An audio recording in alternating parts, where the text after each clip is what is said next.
malien. Je suis né dans un village Téchibé.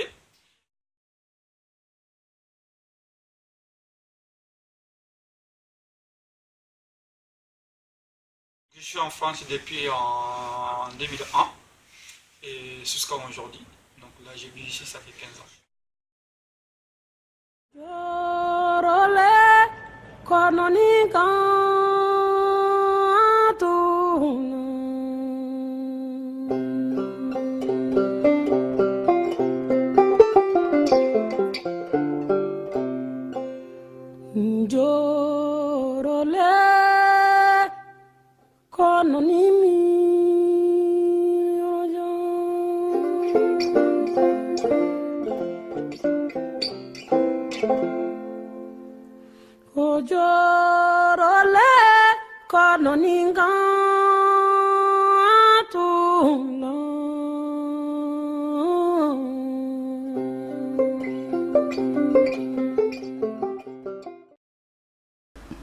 Ceux qui sont dans le foyer et ceux qui sont au dehors de le foyer, c'est la même famille. Mais seulement, il y en a qui vivent au foyer, il y en a qui vivent au dehors des foyers. Donc maintenant, si samedi, dimanche, il n'y a pas de boulot, on préférait de se rencontrer dans les foyers. On discute ensemble, et on prend de nouvelles fraises. Et s'il y a des réunions, ben, on fait notre réunion ensemble. Il y a des cotisations pour aider le village, tout ça, on le fait ensemble. Ouais, c'est moins virtuel que voilà, SMS. exactement. Voilà. Ici, je trouve ma culture africaine. On est nombreux, on parle ensemble, on discute. Voilà. Et là, c'est 100%. Ouais, non, je comprends. Si je suis ici, donc ça me fait réfléchir un peu. C'est comme je suis à peu près 5 ans. Voilà. Ouais. Nous, on a 4000 habitants et tout est pauvre. Ils sont tous pauvres. D'accord. Mais ils sont tous pauvres, mais ils vivent tous ensemble. Voilà. C'est comme ici, d'ailleurs, on ne les a jamais vus. On les a jamais vus le matin, tu sors, tu dis bonjour à quelqu'un, on va te prendre comme une fou. Mais chez nous, c'est obligatoire. Bah ouais. Que tu te lèves le matin, que tu te connais, je ne te connais pas, le bonjour, c'est obligatoire. Et c'est-à-dire que tu es là-bas, tu n'es pas là-bas. S'il y a un conflit obligatoire, il y a les gens qui se redressent à la maison, à la famille, en disant que non, ça devait passer comme ça, pour régler le conflit, et ça se passe. Ouais, donc ça... Chez nous, c'est comme ça. C'est-à-dire qu'on est pauvre, mais on vit ensemble. Et à la maison, par exemple, si tu as 5 familles ou 6, tu fais une marmite de 15 personnes ou 10 personnes. Parce qu'il y a toujours quelqu'un qui C'est-à-dire que c'est nous, on mange ensemble. Jamais tu dis non, je vais faire mon marmite, juste 4 personnes.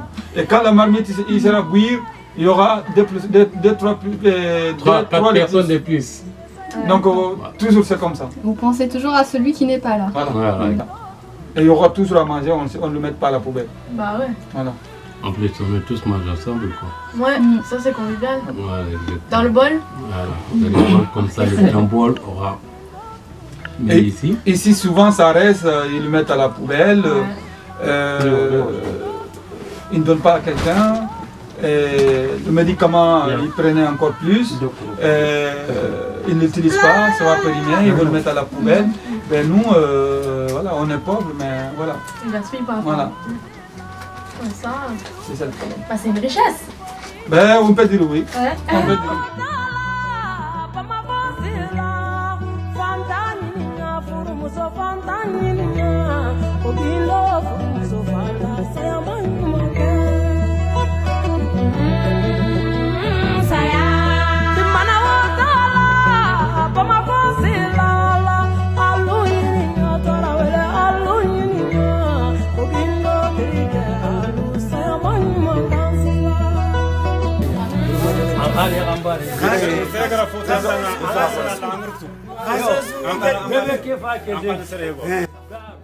Le vieux, c'est une roi ou la reine. Le vieux, il a beaucoup souffert quand il était jeune. Pourquoi il continue la même relais? S'il y a des jeunes, c'est les jeunes qui prennent le relais. C'est notre coutume. C'est-à-dire que nous, même si ce n'est pas ton endroit, s'il est vieux, il ne devait pas s'ouvrir en tant qu'il y a une jeune. Chez nous, c'est comme ça. C'est le jeune qui prend le relais. Et si le jeune il vient, il y a une autre jeune qui prend le relais. Ça, c'est notre coutume.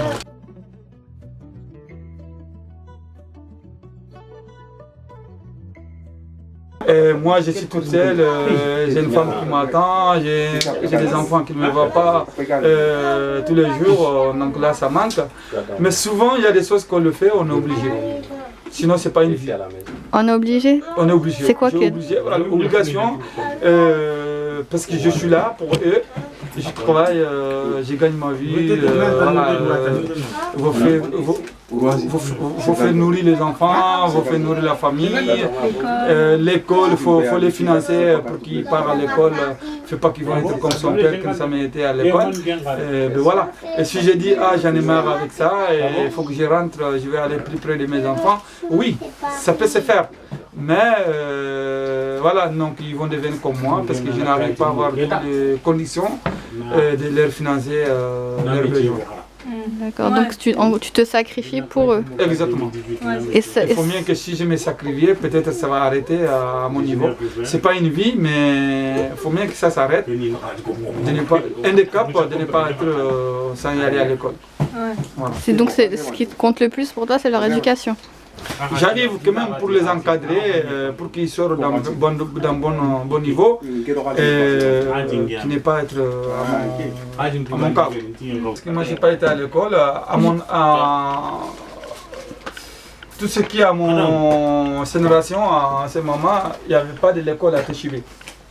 Il faut y aller dans notre village qui est à 15 km de Téchibé. D'accord. Et ça, au niveau des financements, tout ça, donc nos parents ne veulent pas. Parce qu'il y a trop de charges, après tu ne pourrais pas travailler à la maison, ils vont faire tout pour t'empêcher de partir. Donc voilà pourquoi je n'ai pas eu le sens d'aller à l'école. Mon fils il est venu à Bamako il y a déjà 8 ans. D'accord. Je le fais venir à Bamako quand il a l'âge de 7 ans. Ouais. Voilà. Parce que c'est nous en fait, pour que l'enfant commence à l'école, c'est 7 ans. Ton fils aîné, il veut faire quoi plus tard, tu sais? Il a l'école, voilà. l'instant, ouais. Il a quel âge? Il a 15 ans. 15 ans.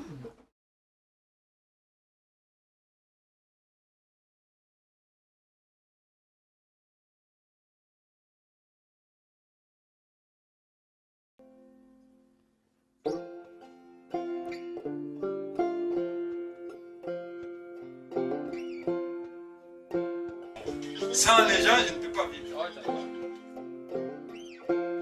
C'est pas que parce qu'il y a certaines mamans qui on ne va pas beaucoup de ça. Hein. Donc même moi de ça, ça me fait plaisir de voir des choses comme ça. Parce que ça me fait penser petit du maman que j'étais petit. Voilà. Vraiment, ça me fait passer loin.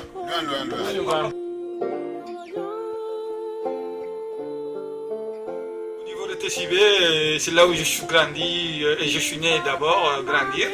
Donc je connais tout le monde me connaît. Donc quand je mets mon pied, c'est comme je suis au paradis sur terre. Tu penses un jour retourner à Téchibé? Mais bien sûr, bien sûr, bien sûr.